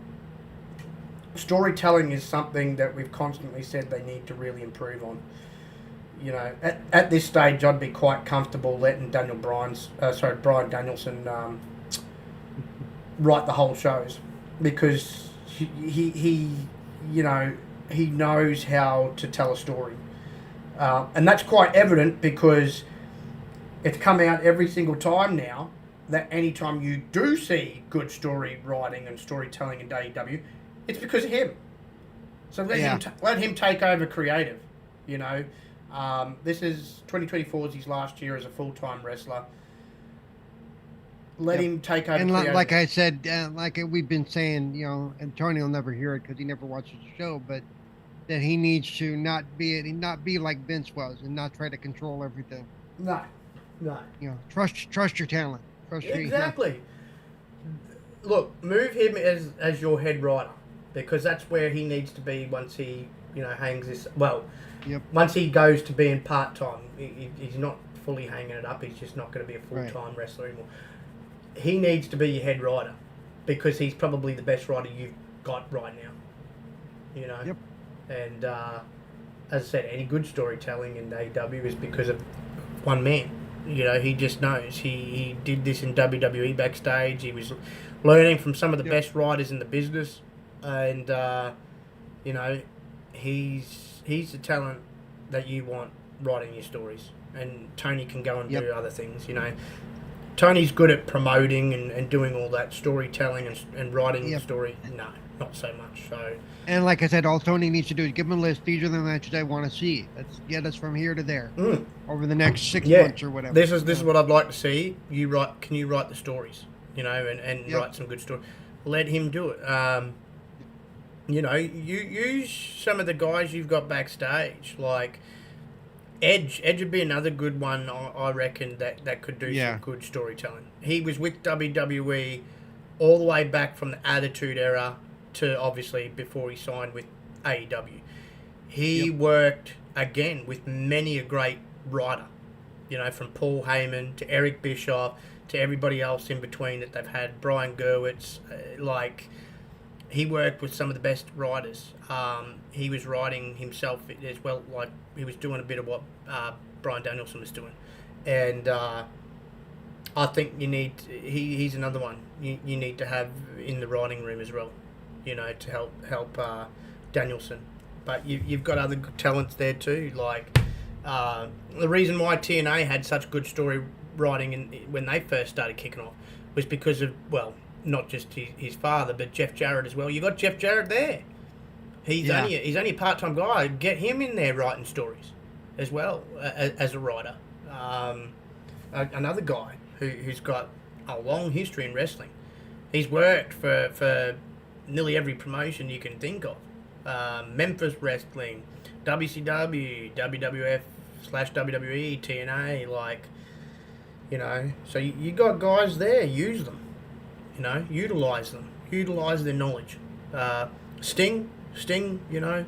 You know, he may want to step away for a bit, but I wouldn't have him as a head writer, but I'd have him in the writing room regardless. He's another one. Yeah. He's worked for 3 big companies, WCW, WWE, for a short period there, and TNA obviously was another big run for him. He's, you know, wealth of knowledge. And Tony needs to just take a step back on some things, you know. As I said, I love his promotion skills. I think he's very good at promoting. I love him doing the media scrums. I think he's really good at that. Yep. He's great in gorilla position, you know, talking to the guys and girls as they're on their way out and as they're on their way back in and making sure everything looks good from a production standpoint. But, yeah, you don't have to do the writing, Tony. You got guys there, and you'll find that the storytelling will get better and better and better. So we'll see. We'll see if he actually loosens the reins on that and just, you know, puts trust into some people. You know, that's what he needs to do. They're not going to steer you wrong. They're not going to steer your company wrong. I can tell you that. So interesting. But that's all we got for you this week, folks. I hope you have. Enjoyed the show. Hope you've enjoyed some of this new footage that I recorded before the show of AEW. I was testing out some of the newer mini games. That baseball one's a little bit of a tricky one though. I enjoyed it, but it's a bit tricky. I've got to get used to how you got to control it and stuff like that. But yeah, thank you everybody for joining us. again. Hope everybody enjoys this week in wrestling, enjoys the upcoming Survivor Series pay-per-view. Should be a great one, especially with the 2 War Games matches. War Games are always fun. 2 cages, 2 rings. Or is it one massive? No, it might be one massive cage around 2 rings, sorry. So yeah, look forward to that. But Paul, did you want to let the fine folks know absolutely everywhere they can find you? Sure. You can find me on the app formerly known as Twitter, X at CerebralPaul1. You can find me on Twitch at CerebralPaul. You can find me on Mondays, sometimes Wednesdays and Thursdays, right here on 4GQ TV for various shows. And you can find me on Tuesday on Xbox Ambassador channel, and Friday on Wasted with Wise. And this Friday, I will actually begin Wasted with Wise. He sent me a crap load of Fireball, which I will be drinking during the show. And so we'll see how drunk Paul can get during a podcast. It might be interesting. If you thought I didn't have a filter before, yeah. Oh yeah, tune into that. That is going to be one funny ass show, I can tell you. Yeah. But so yeah, there you go. Yes. Oh, and he's also got a blue sky. He's got a blue sky. Oh yes. Yes. I see you. Oh yes, and if anybody listening does need a blue sky code, I actually have 5 of them I can give out. Yeah, I've just got one the other day, so I can have people involved. But I think most of the people I want to follow is already on there. Yeah. You, Carlo, Mav, a few others, yeah. But it's not a bad app. It's pretty damn clean, if you ask me. It kind of reminds me. It is. It's just that most everybody I know is still over at the other one, so it's hard to that might do change soon because they're going public. They're taking it public finally. I seen the news. Trin showed me the news the other day. So obviously they're ready and out of that testing phase. And as I said, it's very clean. It kind of reminds me of how Twitter once was, which doesn't surprise me. I mean, the guy behind it is the guy behind it's the same guy. Yeah, he's the same guy who made Twitter in the first place. But look, I personally think if the way X is going, if it continues to go down the crapper and also play up the way it's been playing up, because I don't think they have as big a staff as they once did. It'd be a good place for people to migrate to. It's definitely a lot cleaner and a lot easier to use than your Mastodons and what was that bloody other one that people were going to. Hive, I think it was called. I think it was the other one people were migrating to a little bit. It's cleaner than those. And put it this way, if you did have to leave X, it would be an probably the easiest transition because it's very Twitter-like, very, very Twitter-like. So, but yeah, you can find me at SpookyTBG on obviously the app known as X now. Also Blue Sky, same profile picture as well. And see me and find me on the Xbox app too if you're a PC or Xbox gamer. And you can find me currently every Monday and Wednesday evening right here on the 4GQ TV channel on YouTube. One of the best channels out there. A lot of great content, as I mentioned at the top of the show, outside of my 2 podcasts. But yes, Monday evenings, Pop-Up Powerbomb right here with Paul and hopefully some more guests in the future.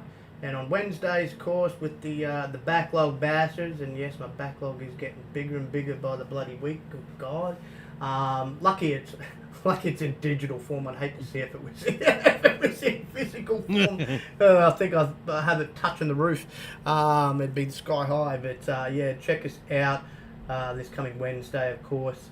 Hopefully, we've got Chuck back this week with some luck. If not, I know he's definitely said he would make it for the Christmas episode. And yeah, make sure you're there for the Christmas episode. I know Paul will be in the chat. We're going to have 2 game codes up for grabs. It was one code will be for Avatar, and hang on a second, what was the other code for? I was forgetting this game, and I realised the other game isn't just on PC. It is. I thought it was just going to be a PC game, but it's not. It's is releasing on Xbox as well. And Trin said that Will Smith might be voicing a character in it, maybe. What's the game called? Oh, the day before.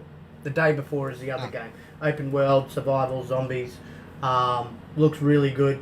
So, yeah, 2 codes, 2 games.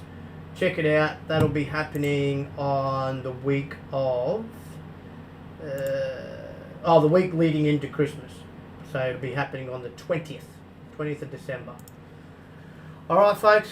I hope you have a good rest of your day or evening and enjoy the rest of your week. But until next time, good night, everybody.